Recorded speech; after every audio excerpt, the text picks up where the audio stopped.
And it was in the night that Abram was born, that all the servants of Terah, and all the wise men of Nimrod, and his conjurers came and ate and drank in the house of Terah, and they rejoiced with him on that night. And when all the wise men and conjurers went out from the house of Terah, they lifted up their eyes toward heaven that night to look at the stars. And they saw, and behold, one very large star came from the east and ran in the heavens, and he swallowed up the 4 stars from the 4 sides of the heavens.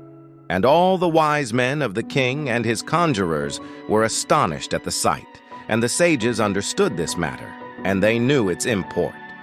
And they said to each other, "This only betokens the child that has been born to Terah this night, who will grow up and be fruitful, and multiply, and possess all the earth, he and his children forever. And he and his seed will slay great kings, and inherit their lands."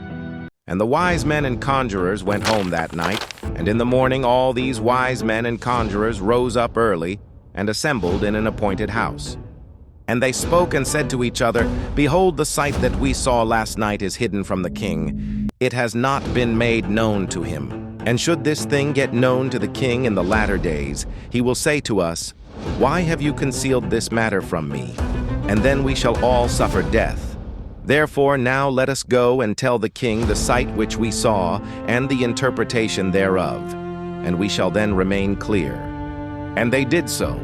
And they all went to the king and bowed down to him to the ground. And they said, "May the king live, may the king live. We heard that a son was born to Terah the son of Nahor, the prince of thy host, and we yesternight came to his house, and we ate and drank and rejoiced with him that night. And when thy servants went out from the house of Terah, to go to our respective homes to abide there for the night, we lifted up our eyes to heaven, and we saw a great star coming from the east, and the same star ran with great speed, and swallowed up 4 great stars from the 4 sides of the heavens. And thy servants were astonished at the sight which we saw, and were greatly terrified. And we made our judgment upon the sight, and knew by our wisdom the proper interpretation thereof, that this thing applies to the child that is born to Terah, who will grow up and multiply greatly, and become powerful, and destroy all the kings of the earth, and inherit all their lands, he and his seed forever. And now, our Lord and King, behold, we have truly acquainted thee with what we have seen concerning this child. If it seemeth good to the king to give his father value for this child, we will slay him before he shall grow up and increase in the land, and his evil increase against us, that we and our children perish through his evil." And the king heard their words, and they seemed good in his sight. And he sent and called for Terah, and Terah came before the king. And the king said to Terah, "I have been told that a son was yesternight born to thee, and after this manner was observed in the heavens at his birth. And now therefore give me the child, that we may slay him before his evil springs up against us, and I will give thee for his value thy house full of silver and gold." And Terah answered the king and said to him, "My lord and king, I have heard thy words, and thy servant shall do all that his king desireth. But my lord and king, I will tell thee what happened to me yesternight, that I may see what advice the king will give his servant, and then I will answer the king upon what he has just spoken." And the king said, "Speak." And Terah said to the king, "Ion son of Mored came to me yesternight, saying, 'Give unto me the great and beautiful horse that the king gave thee, and I will give thee silver and gold, and straw and provender for its value.' And I said to him, 'Wait till I see the king concerning thy words, and behold, whatever the king saith, that will I do.' And now, my lord and king, behold, I have made this thing known to thee, and the advice which my king will give unto his servant, that will I follow." And the king heard the words of Terah, and his anger was kindled, and he considered him in the light of a fool. And the king answered Terah, and he said to him, "Art thou so silly, ignorant, or deficient in understanding, to do this thing, to give thy beautiful horse for silver and gold, or even for straw and provender? Art thou so short of silver and gold, that thou shouldst do this thing because thou canst not obtain straw and provender to feed thy horse? And what is silver and gold to thee, or straw and provender, that thou shouldst give away that fine horse which I gave thee? like which there is none to be had on the whole earth. And the king left off speaking, and Terah answered the king, saying, Like unto this has the king spoken to his servant. I beseech thee, my lord and king, what is this which thou didst say unto me, saying, Give thy son that we may slay him, and I will give thee silver and gold for his value. What shall I do with silver and gold after the death of my son? Who shall inherit me? Surely then at my death the silver and gold will return to my king who gave it.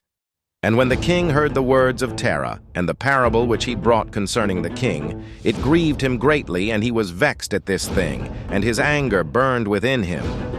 And Terah saw that the anger of the king was kindled against him, and he answered the king, saying, All that I have is in the king's power. Whatever the king desireth to do to his servant, that let him do. Yea, even my son, he is in the king's power, without value in exchange. He and his 2 brothers that are older than he. And the king said to Terah, No, but I will purchase thy younger son for a price.